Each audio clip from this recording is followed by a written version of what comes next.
오늘로서 히브리서 성경 공부를 마치게 됩니다. 여러분, 히브리서를 우리가 이 9월 달부터 계속 읽었는데요. 히브리서 전체의 맥락을 잘 기억하셨으면 좋겠습니다. 히브리서는 신앙 때문에 고난 중에 있던 사람들에게 보내진 편지입니다. 성도들이 고난을 받았던 이유는 당시 기독교 신앙이 로마 제국 내에서 공인된 종교가 아니었기 때문이었습니다. 로마는 다신교 사회였습니다. 여러 신들을 믿을 수 있습니다. 그리고 로마 안에는 여러 종교가 실제적으로 있었습니다. 로마는 그 여러 종교 중에서 믿어도 괜찮은 종교, 믿으면 안 되는 종교, 이걸 구분했어요. 그래서 괜찮은 종교를 공인해 주었습니다. 기독교는 주후 313년이 될 때까지 로마에서 공인받지 못한 종교였습니다. 그러면 로마는 무엇을 기준으로 어떤 종교는 믿어도 된다, 어떤 종교는 믿으면 안 된다, 그렇게 구분을 했을까요? 로마는 여러 신을 한꺼번에 섬겨도 괜찮다고 생각했어요. 그런데 조건이 하나 있었어요. 이게 뭐냐면은 여러 신을 믿되 동시에 황제를 신으로 인정해야 한다는 것이었습니다.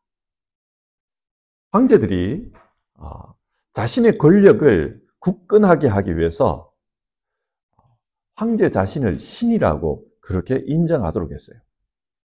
우리가 잘 아는 세자, 카이사.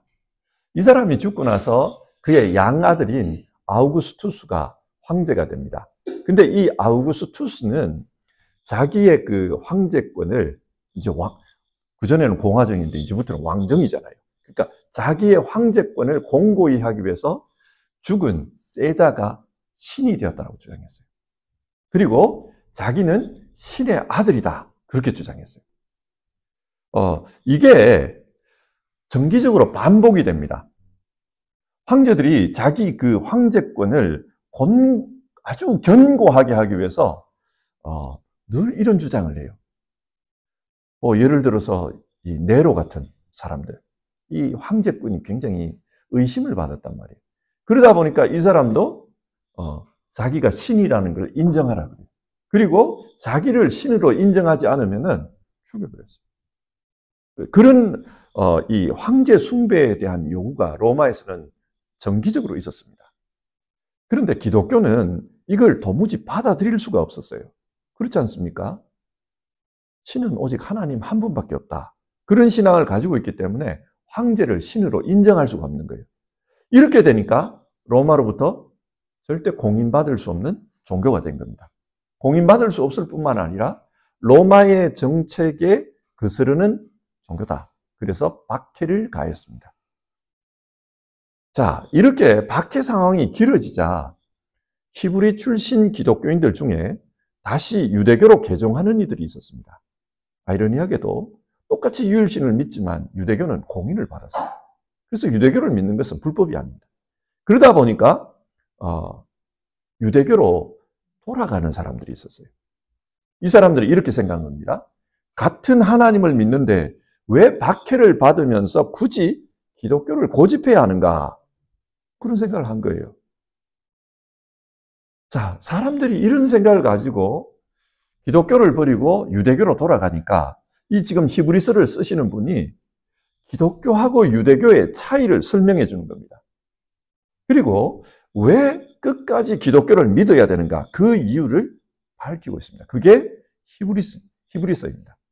자, 그러면 어떤 이유 때문에 끝까지 기독교 신앙을 유지하라고 합니까? 유대교는 하늘에 있는 진짜를 보여주는 그림자라고 합니다. 그리고 이 기독교는 그 진짜가 이 땅에 온 것이라고 했습니다. 유대교의 성막도, 제사장도, 예배도 실체를 보여주는 상징일 뿐이지 진짜가 아니라고 했습니다. 그 진짜가 뭐냐? 하늘에 있는 예수님이라는 거예요. 그래서 그분이 여기에 왔다. 그걸 말하는 겁니다. 그 상징을 믿는 거기 때문에 유대교를 통해서는 온전한 구원이 불가능하다. 그림자를 믿기 때문에 이거는 진짜 구원을 줄 수가 없다. 그렇게 이야기를 해요. 반면 기독교는 하늘에 있는 하나님, 하나님의 성전과 같은 예수님, 그분이 여기에 오셨다. 하늘의 실체가 드러났다. 그렇기 때문에 이분을 통해서 진짜 구원이 이루어졌다. 그걸 말하는 겁니다. 예수님을 통해 온전한 구원이 이루어졌다. 그렇기 때문에 예수님을 믿는 것이 중요하다. 그 이야기를 하는 겁니다. 그래서 히브리서는 끝까지 박해가 있고 어려움이 있어도 끝까지 예수님을 믿어야 한다. 그래야 구원을 얻는다. 그것을 말하고 있는 겁니다. 우리가 히브리서 11장을 보았는데 히브리서 11장은 믿음장입니다. 믿음이 어떤 것인지를 보여주겠다는 거예요. 그 히브리서 11장을 보면 이런 분들을 보십시오. 이렇게 믿는 게 바른 믿음입니다. 그걸 말해요. 그런데 그분들의 공통점이 있어요. 어떤 증거냐? 어떤 공통점이냐? 이 땅에 있을 때 어려움을 많이 당했다는 겁니다. 어려움을 많이 당했지만 그래도 끝까지 하나님을 믿었다. 그래서 이분들은 신앙의 선조가 된 사람들이다. 그 이야기를 하는 거예요. 그래서 이 히브리서를 읽는 사람들에게도 여러분들도 이런 분들처럼 고난이 있지만 끝까지 믿음을 지키십시오. 그렇게 말합니다. 12장을 보면은 이 이야기가 나와요. 우리도 고난 속에서 믿음으로 삽시다. 그러기 위해서는 우리가 당하는 이 고난을 하나님이 주신 연단이라고 생각합시다. 사랑하는 아들은 회초리를 때리면서 키우는 법입니다. 하나님이 우리에게 고난을 주시는 이유를 그렇게 생각합시다. 그 이야기를 하는 거죠. 오늘 읽은 13장도 마찬가지입니다. 고난이 있지만 그래도 우리 고난 속에서 이렇게 신앙합시다. 그걸 말하는 장입니다. 자, 그러면 우리 13장을 같이 한번 보겠습니다. 여러분, 오늘 우리가 13장 10절부터 17절을 읽었는데 여기서 어떻게 신앙하라고 합니까? 고난이 있습니다. 그런데 고난이 있지만 어떻게 신앙하라고 하는가? 한마디로 요약을 하면요. 교회 생활 잘 하라는 겁니다. 믿음으로 살기 위해서는 교회 생활을 잘하는 게 중요하다. 그 이야기예요. 종교개혁자 칼빈은 교회를 성도들의 어머니라고 했습니다. 자녀들이 좋은 어머니 밑에서 어머니 밑에서 양육을 받으면서 성장하잖아요. 그처럼 예수님을 믿은 사람들도 교회 안에서 좋은 신앙인으로 성장할 수 있다는 겁니다. 그래서 칼빈은 교회를 어머니라고, 성도들의 어머니라고 불렀어요. 하나님 아버지를 부르잖아요. 그러니까 하나님이 아버지다. 그러면 어머니는 교회라는 거예요. 그래서 교회 안에서 신앙해야 된다. 칼빈은 그걸 강조했습니다. 이 히브리서 13장도 마찬가지예요. 교회 안에서 신앙해야 된다. 자, 그러면 교회 안에서 어떻게 신앙해야 되는가? 7절을 보겠습니다. 먼저 교회 안에서 좋은 지도자와 함께 신앙생활을 해라. 그걸 이야기해요. 7절 같이 볼게요. 여러분의 지도자들을 기억하십시오. 그들은 여러분에게 하나님의 말씀을 일러주었습니다. 그들이 어떻게 살고 죽었는지를 살펴보고 그 믿음을 본받으십시오. 교회 생활을 잘하기 위해서는 좋은 지도자와 함께 신앙하는 게 중요하다. 그 이야기입니다. 왜 좋은 지도자와 함께 신앙해야 되는가?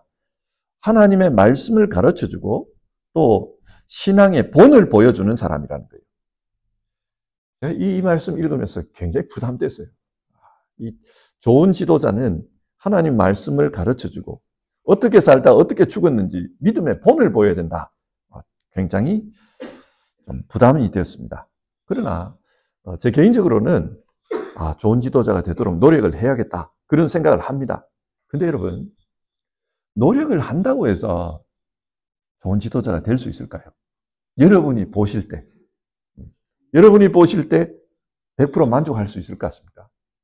저는 어렵다고 100% 확신합니다. 왜 그런가?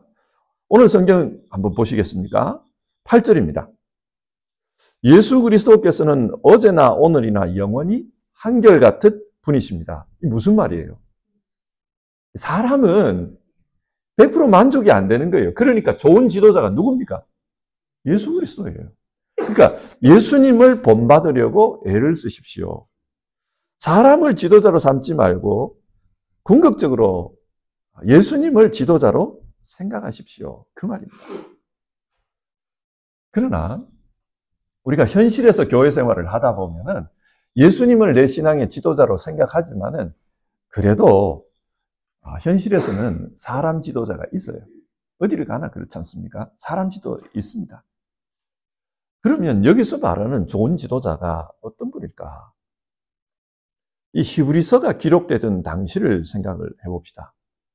초대교회에는 그 지도자가 그렇게 많지를 않았어요. 왜 그러냐면 초대교회의 복음이란 예수님의 이야기를 전하는 사람입니다.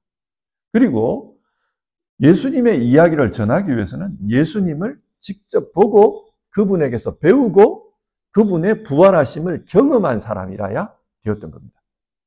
그러다 보니까 그 사람들이 많지가 않잖아요. 예수님 부활을 이렇게 본 사람, 고린도전서 15장에 따르면은 약 500명이 동시에 보았습니다. 그 이야기가 나와요. 그러니까 12제자 그리고 예수님께서 그 부활 승천하시는 것을 본 사람 500명 그래봤자 그렇게 숫자가 많지가 않아요. 그러니까 교회 지도자가 뭐 그 500명이 또 다 이렇게 복음 전하러 나간 것도 아니고 그러다 보니까 한 곳에 정주해가지고 거기 살면서 신앙을 가르치는 경우는 드물었습니다. 많은 경우 어떻게 했냐면은 이런 지도자들이 그 순회 목회를 했어요. 그러니까 몇 개 교회를 계속 다니면서 순회하면서 목회를 한 겁니다. 자, 그러다 보면은 여러분 어떤 경우에는 정말 좋은 지도자가 올 수도 있어요. 또 어떤 경우에는 이 사람은 무슨 말을 하는지 도무지 못 알아듣겠다. 말주변이 너무 없다. 그리고 자꾸 왔다 갔다 한다. 뭐 이런 분들 있을 수 있고 또 디아스포라에 있는 교회들 같은 경우에는 이 디아스포라 성도들은 히브리 말을 잘 못해요. 헬라말을 하는 거예요. 그러면은 헬라말을 못하는 사람이 오면은 못 알아듣는 거 아니에요.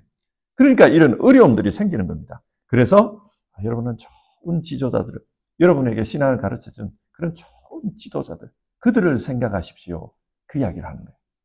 여러분이 신앙을 배우고 또 그분들을 통해서 삶이란 신앙으로 사는 것이란 이런 거다 배운 그런 사람들 잘 기억하십시오. 그 이야기를 하고 있습니다. 자, 이 말씀은 오늘 우리에게도 중요해요.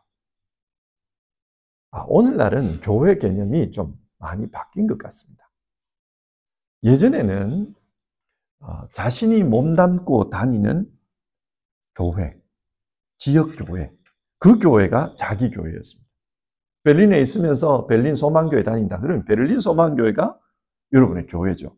그런데 요즘은 좀 달라지는 것 같아요. 몸은 여기에 있지만 마음으로 내가 동의하고 마음으로 내가 선생이라고 생각하고 배우는 사람은 따로 있을 수 있습니다. 요즘은 유튜브 같은 미디어가 발달했잖아요. 그러다 보니까 한국에 있든 미국에 있든 호주에 있든 어디에 있든지 우리가 나하고 잘 맞는 사람을 선택할 수가 있고 그 사람들로부터 배울 수가 있습니다. 이렇게 되다 보니까 이 교회의 개념이 많이 바뀌어요. 이건 제가 비판하는 말이 아닙니다. 현상이 이렇게 바뀌었다는 말이에요. 이러다 보니까 옛날에는 지역에 모여서 이렇게 한 공간에서 같이 신앙하는 사람이 교회였는데 이제는 그게 완전히 바뀌어버렸어요. 코로나 때였습니다. 어떤 독일에 있는 제가 속한 교단 선교사 훈련을 하는데 줌으로 했거든요. 그때 한국의 어떤 아주 유명한 목사님이 그 강사로 이렇게 교육을 했어요. 그분이 그 이야기를 하는 거예요. 본인 교회는 그렇게 크지가 않다라는 거예요.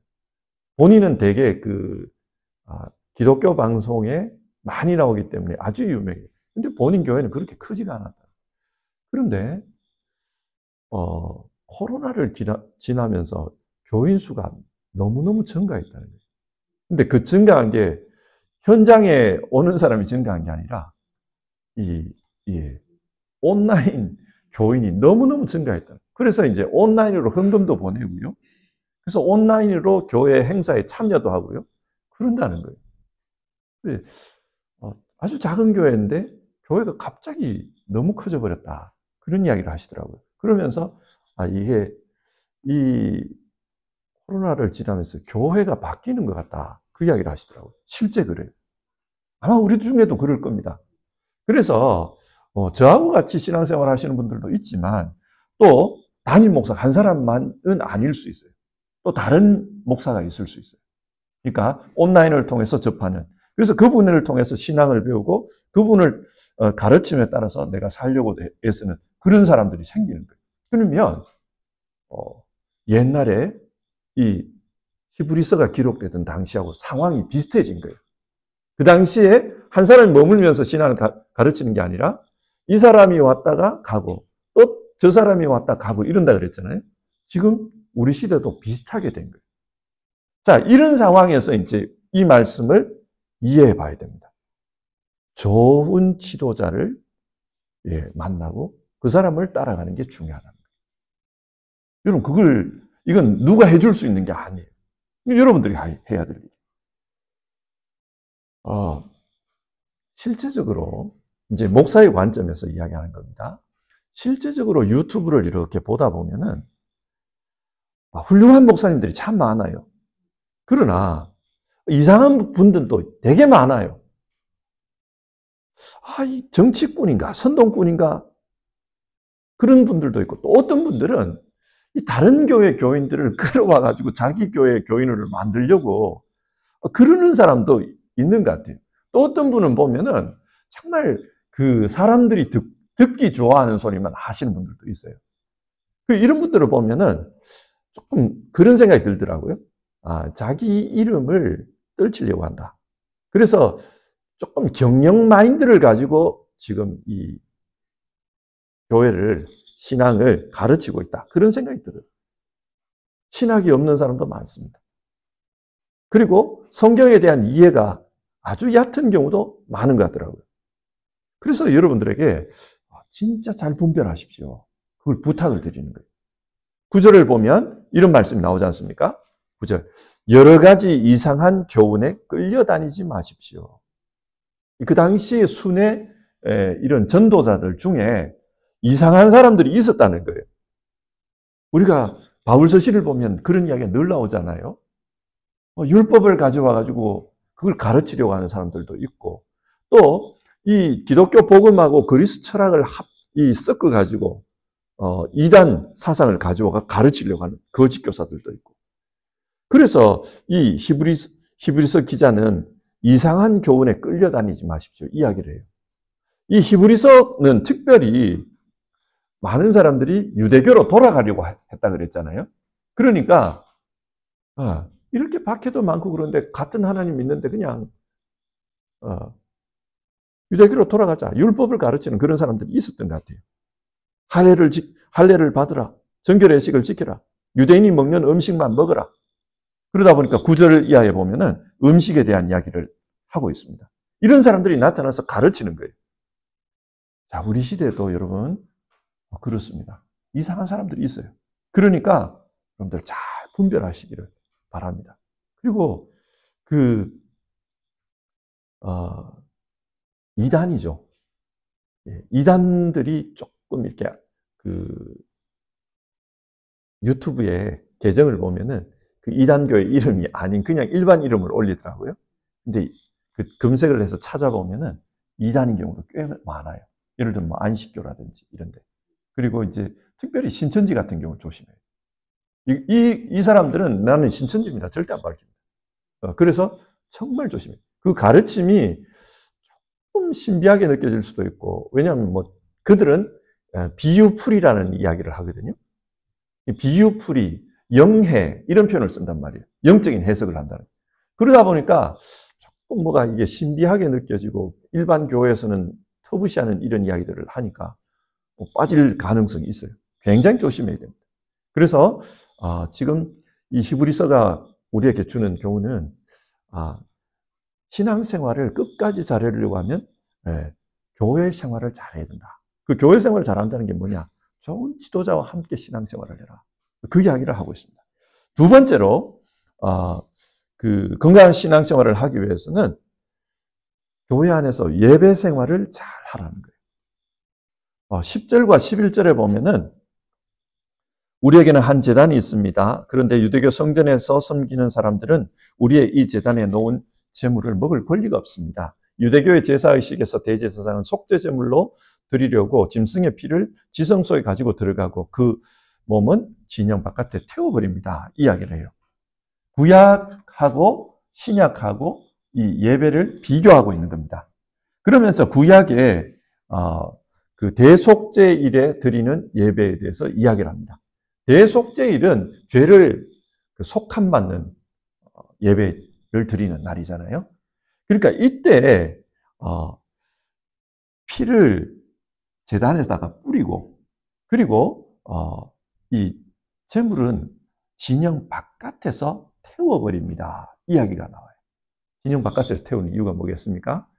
진영 바깥은 이 신앙 바깥이라는 거예요. 그러니까 죄는 이제 바깥에 불태움으로써 없앤다 이 말이죠. 그래서 속죄일에는 그렇게 한다는 거예요. 이걸 예수님에게다 적용하는 거예요. 우리 예수님도 그렇게 했습니다. 그 말입니다. 12절. 그러므로 예수께서도 자기의 피로 백성을 거룩하게 하시려고 성문 밖에서 고난을 받으셨습니다. 예. 죄를 우리와 상관없다고 죄를 그 진영 바깥에서 불태우는 것처럼 예수님께서도 성문 바깥에서 피를 흘리셨다는 거예요. 이 말은 그 골고다 언덕하고 상관이 있어요. 지금은 예수님의 그 성묘교회 그게 예루살렘 성 안에 있잖아요. 지금 가면. 근데 지금 예루살렘 성은 오스만 투르크 때 확장해 놓은 성입니다. 그래서 그 당시 예수님 때는 예루살렘이 굉장히 작았어요. 그리고 이 그 십자가가 세워진 골고다도 그 성벽 바깥에 있었던 것 같아요. 그래서 예수님은 성 바깥에서 죽었습니다. 왜 그러냐? 이 거룩한 성이라는 거예요. 거룩한 성에서 시체, 이 사형을 집행하는 것. 사형을 집행해서 부정한 시체를 두는 것은 옳지 않다는 거예요. 그래서 예수님이 성 바깥에서 죽었다. 그러니까 우리 예수님의 죽음도 이 속죄 제물의 그 제물하고 똑같다. 성 바깥에서 죽었다. 그 이야기를 하는 거예요. 그러면서 13절을 한번 보십시오. 그러므로 우리도 진영 바깥으로 나아가 그에게로 나아가서 그가 겪으신 치욕을 짊어집시다. 사실 우리에게는 이 땅 위에 영원한 도시가 없고 우리는 장차 올 도시를 찾고 있습니다. 그러니 우리는 예수로 말미암아 끊임없이 하나님께 찬미의 제사를 드립시다. 이것은 곧 그의 이름을 고백하는 입술의 열매입니다. 이야기를 해요. 자, 예수님께서 이 피를 어디서 흘리셨냐? 성 바깥에서 흘리셨다는 거예요. 이게 뭘 의미하냐는 거예요. 여러분, 예배는 우리가 예배당 안에서 드리잖아요. 그리고 여기서 하나님 앞에 기도하고 찬송 드리고 말씀 듣고 내가 이렇게 살겠습니다. 그렇게 결단하고 이제 예배당 바깥을 나갑니다. 바깥에 나가서 이제 일주일을 살면서 주님 지금 나와 함께 하시는 줄 믿습니다. 내 몸이 내가 성전입니다. 성령께서 나와 함께 하시는 이곳이 성전입니다. 그러니까 내가 내가 사는 이곳에서 하나님 앞에 거룩한 예배로 그렇게 올려드리겠습니다. 그게 뭐냐라는 거예요. 여기서 입술의 열매 그 말이 나옵니다. 그리고 16절을 보면 선을 행함과 가진 것을 나눠주기를 소홀히 하지 마십시오. 하나님께서는 이런 제사를 기뻐하십니다. 이야기를 해요. 그러니까 예배당 안에서 드리는 이 예배도 중요한데 예배당 바깥 이 성경의 표현으로 말하면 성문 바깥 일상의 삶이죠. 일상의 삶에 돌아갔을 때 거기서 내가 살아있는 성령님의 성전으로서 예배하는 게 중요하다. 그게 뭐냐? 하나님 앞에 찬양을 드린다. 하나님께 영광을 돌려드린다. 그리고 선한 행함을 통해서 사람들에게 베풀면서 사는 것이다. 그 이야기를 하고 있어요. 그래서 지금 교회 생활을 통해서 뭘 해야 되냐? 뭘 해야 되냐? 예배 생활을 잘해야 된다는 거예요. 그런데 교회 생활을 통해서 예배 생활을 잘한다는 게 뭐냐? 예배당 안에서 하나님을 열심히 믿는 것, 그거 중요하다는 거예요. 그리고 동시에 거기서 주님, 내가 이렇게 살겠습니다. 그렇게 결단했다면 그 예배당 나가서 일상에서 내가 결단한 대로 그렇게 살아야 된다는 겁니다. 자, 여러분, 이게 이제 우리에게 중요합니다. 우리가 일상에서의 예배의 삶을 얼마나 잘 사느냐, 이게 중요합니다. 예수님은 자비와 사랑으로 사셨습니다. 그래서 13절을 보면은 그런 말씀을 하시잖아요. 우리를 위해서 그 치욕을 짊어지셨다, 이런 말씀을 하시잖아요. 그러면 우리가 일상생활 속에서 어떻게 살 거냐는 거예요. 우리를 위해서 온갖 죄의 치욕을 짊어지셨다. 그러면 일상 속에서 우리는 어떻게 살 거냐, 이 고민을 하게 됩니다. 우리도 누군가를 위해서 짊어지는 삶을 살아야 된다, 그 말입니다. 쉽지 않은 거죠. 왜 그렇게 살아야 되는가? 14절을 보면 사실 우리에게는 이 땅 위에 영원한 도시가 없고 우리는 장차 올 도시를 찾고 있습니다. 우리는 이 땅에서 나그네일 뿐이라는 겁니다. 우리가 궁극적으로 살 곳은 여기가 아니라 영원한 도성, 장차 올 하나님 나라, 거기라는 거예요. 그래서 우리는 이 땅에서의 삶은 거기에서의 삶을 반영하는 삶이어야 된다, 그 이야기입니다. 거기에서 우리가 살아가는 삶을 이 땅에서 반영해야 된다. 거기에서 우리는 예수님이 주시는 그런 사랑과 긍휼과 자비로 살 거다. 그러니까 이 땅에서 우리도 사랑과 자비와 긍휼로 살아야 된다, 그 이야기입니다. 이 땅을 외면해버리고 하늘만 쳐다보고 살겠다. 만약 그렇다면 우리 모두는 수도원으로 들어가야 돼요. 그래서 거기서 맨날 예배드리면서 하늘만 생각하고 살아요. 근데 하나님 그걸 원치를 않아요. 신약 성경이 말하는 그게 아닙니다. 일상생활로 가라. 예배를 여기서 예배당에서 예배를 드렸으면 일상생활에서 삶으로 예배를 드리라, 그 이야기를 하고 있지 않습니까?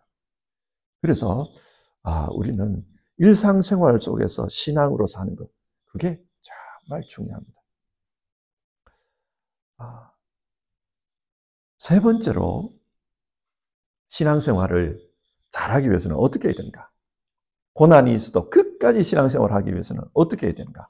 17절을 보면요, 함께 신앙하라고 권면합니다. 17절입니다. 여러분의 지도자들의 말을 고지 듣고 그들에게 복종하십시오. 그들은 여러분의 영혼을 지키는 사람들이요, 이 일을 장차 하나님께 보고 드릴 사람들입니다. 그러므로 여러분은 그들이 기쁜 마음으로 이 일을 하게 하고 단식하면서 하지 않게 해 주십시오. 그들이 단식하면서 일하는 것은 여러분에게 유익이 되지 못합니다. 목회자와 함께 신앙하라, 그 말이죠.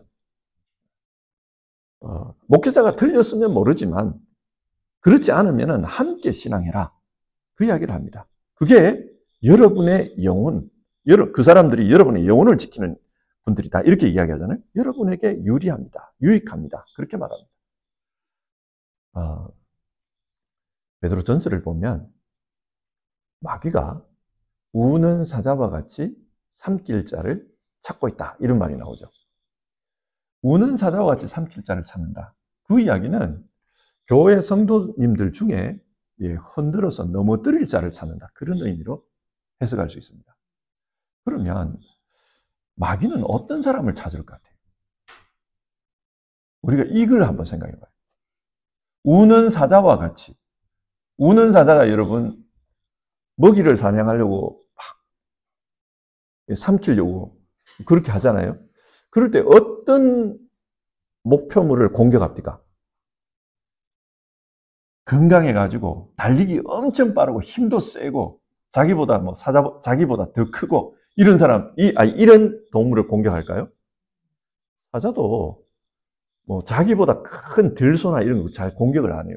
자칫하다가 이게 빡 해버리면 갈비뼈나 이런 다리뼈 이런 거 부러져 버리면 사냥을 못하기 때문에 자기가 위험해질 수 있어요. 약한 자를 찾는 겁니다. 근데 약한 자라도 무리가 있으면은 그 아프리카의 영양 같은 그런 양들 무리 지어 있으면 이게 힘들어요. 그래서 반드시 사자는 공격할 때 뛰어들어가지고 무리를 흩어놓습니다. 흩어놓고 혼자 있는 그걸 무리가 달려들어가지고 공격을 한단 말이에요. 마찬가지입니다. 우리가 함께 신앙생활하는 게 왜 중요한지를 좀 생각해야 돼요. 혼자 신앙하다 보면은 열심히 할 수도 있어요. 혼자 신앙하면서 열심히 할 수 있습니다. 그런데 그렇게 하다 보면은 여러분 내 신앙의 왜골수에 빠질 수 있어요. 나는 그게 맞아요. 그런데 다른 사람이 볼 때는 저 사람 너무 저쪽으로 치우친다. 너무 자기 그 생각에 치우친다. 그럴 수가 있어요. 교회 안에서 가끔씩 여러분들 조금씩 이렇게 충돌이 일어나잖아요. 이걸 나쁘게만 보지 마십시오. 물론 뭐 안 좋은 일로 충돌이 일어난 건 나쁜 거예요. 그런데 가끔씩 부딪히다 보면은 감정적으로 굉장히 안 좋아요. 그런데 나도 생각해요. 저 사람하고 내가 왜 부딪혔나. 내가 이런 부분을 좀 조심해야 돼. 이런 게 생긴다고요. 그러면서 어떻게 보면은 모난 부분들 이런 게 깎여가고 그러면서 신앙은 점점 견고해진 겁니다. 그게 중요해요. 그래서 함께 신앙하는 게 중요합니다. 특별히 이 히브리서가 그 이야기를 하잖아요. 그 히브리서 10장 25절을 보면 그 이야기가 나오지 않습니까? 어떤 사람들의 습관처럼 우리는 모이기를 하지 말고 서로 격려하여 그날이 가까워오는 것을 볼수록 더욱 힘써 모입시다. 그 이야기를 하잖아요. 함께 신앙하자는 거예요. 그런데 이 시대, 히브리서가 기록되던 시대, 박해가 많고 모여있으면은 고발당해가지고 로마 당국이 잡으러 오니까 그러니까 안 모이려고 하는 거예요. 그냥 혼자 합시다. 알아서 집에서 그냥 기도하고 신앙합시다. 이런 사람들이 많았던 거예요. 근데 그렇게 하지 말고 함께 모이자, 힘써 모이자 이야기를 하는 거예요. 왜 그런가? 신앙은 자칫하면 혼자 하면서 넘어질 수가 있어요. 그 이단으로 빠지는 사람들 있지 않습니까? 그 이단의 그 교주라고 해야 될까요? 그런 사람들의 특징이 있어요. 대부분이 혼자 해요. 혼자 산에 들어가서 도 닦다가 기도하다가 그러다가 뭘 받았다 그러거든요. 그게 뭘 받았는지 모르겠어요. 뭐 진짜 바른 걸 받은 건지 잘못된 걸. 그런데 그런 사람들이 예를 들어서 내가 은혜를 받았습니다. 그러면 그걸 조금 내놓고 같이 한번 돌아볼 필요가 있어요. 그러다 보면은 너 이건 비성경적이다. 너 이거는 잘못된 것. 그러면은 자기가 이 교정이 되잖아요. 그런데 이런 분들은 그런 게 없어요. 그런 게 없고 자기 혼자 산에 가가지고 도 닦다가 뭐 도 통했다 그래가지고 내려오는 거란 말이에요. 그러다 보니까 교정이 안 됩니다. 우리가 뭐 이단 교주가 되고 그럴 일은 절대 없겠지만은 근데 우리 개인적으로 볼 때도 너무 나 혼자 이렇게 하다 보면은 나의 그 신앙의 왜골수에 빠질 수가 있다. 건강하지 않을 수가 있다. 그거예요. 그래서 함께 신앙해라. 그 이야기를 하는 겁니다. 함께 신앙을 하시오. 그래서 우리도 같이 신앙하는 게 중요합니다. 자, 오늘 말씀을 한번 정리해 보겠습니다. 자, 지금 히브리서는 고난이 있는 이 상황 속에서 어떻게 신앙을 해야 되는가? 그 문제와 관련해서 이야기를 하고 있습니다. 12장에서는 이 고난을 연단으로 생각하십시오. 그렇게 이야기를 했고 이 13장에서는 함께 교회 안에서 건강하게 신앙하십시오. 그 이야기를 하는 거예요. 그래서 먼저 좋은 지도자, 그 지도자와 함께 신앙하십시오. 그 이야기를 했고 두 번째는 교회 안에서 우리가 예배 생활을 하고 또 이 예배 생활을 일상생활로 삶의 현장으로 가지고 가서 그렇게 신앙하십시오. 그 이야기를 하고 또 함께 신앙하십시오. 그것을 지금 이야기하고 있는 겁니다. 올 한 해 우리가 예배에 대해서 수요 성경 공부를 통해서 수요 예배를 통해서 함께 성경을 살펴보았습니다. 예배가 굉장히 중요합니다. 왜 중요합니까? 우리의 믿는 것을 하나님을 믿잖아요. 하나님을 믿는데 이 믿음, 하나님에 대한 믿음을 구체적으로 표현하는 게 예배예요. 하나님, 나는 당신을 사랑합니다. 그러면 그 사랑을 표현하는 방법이 예배입니다. 예배당 안에서 예배일 수도 있고, 이 삶의 현장에서 내가 삶으로 드리는 예배일 수도 있고, 하나님을 사랑하는 걸 표현하는 게 예배입니다. 그래서 정말 예배가 중요해요. 우리가 이 예배와 관련해서 이 히브리서를 봤습니다. 우리가 예배하는 예배자가 어떤 분인가? 우리가 드리는 예배는 어떤 예배여야 하는가? 그런 걸 히브리서를 통해 살펴봤습니다. 우리가 드리는 예배의 대상은 예수 그리스도다. 우리가 드리는 예배는 어떤 예배인가? 구약의 그런 의식으로서, 세레모니로서의 예배가 아니라 하늘의 예배. 정말 예수 그리스도를 통해서 하나님과 만나는 예배여야 된다. 그런 이야기를 했고요. 그리고 이런 신앙생활을 해야 우리가 구원을 받는다. 그걸 히브리서에서 본 거예요. 그리고 그런 구원을 받기 위해서는 믿음이 중요하다. 예수 그리스도께서 이루어 놓으신 그 구원이 우리에게 들어오는 통로는 이 믿음이라는 통로다. 그러니까 우리가 믿음으로 사는 게 중요하다. 그래서 믿음에 대한 이야기를 쭉 했습니다. 여러분, 예배는 우리가 하나님을 믿는 그 믿음을 표현하는 통로입니다. 하나님을 사랑하는 그 사랑을 표현하는 통로입니다. 그래서 예배를 드릴 때 예배당 안에서도 우리가 잘 예배하는 게 중요하고, 또 여러분이 개인적으로 신앙하면서 나는 하나님을 이렇게 믿습니다. 나는 하나님 이렇게 사랑합니다. 기도하고 또 여러분들이 찬양으로 고백하고 이럴 때도 그게 예배예요. 그때 정말 우리가 이 올 한 해 살펴본 것처럼 여러분들이 전심으로 잘 예배해서 하나님한테 사랑도 잘 전달하시고 또 하나님으로부터 오는 구원도 여러분들이 경험하시고, 하나님, 내가 어려울 때 하나님이 내 어려움을 풀어주는 것, 이게 이 땅에서 우리가 경험할 수 있는 구원일 거예요. 아마 궁극적인 구원은 우리의 그 삶이, 우리의 영혼이 구원받는 거지만 이 땅에서는 어려움들을 이렇게 하나님 해결해 주고 예배하시면서 그런 걸 누리길 바랍니다. 이런 삶의 증거가 있어야 신앙할 이유들이 분명해지는 거예요.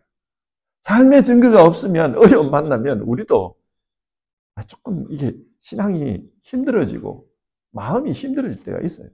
그러니까 이런 삶의 증거들을 많이 경험할 수 있기를 바랍니다. 여러분, 올 한 해 정말 수고 많으셨습니다. 자, 우리 찬송하고요.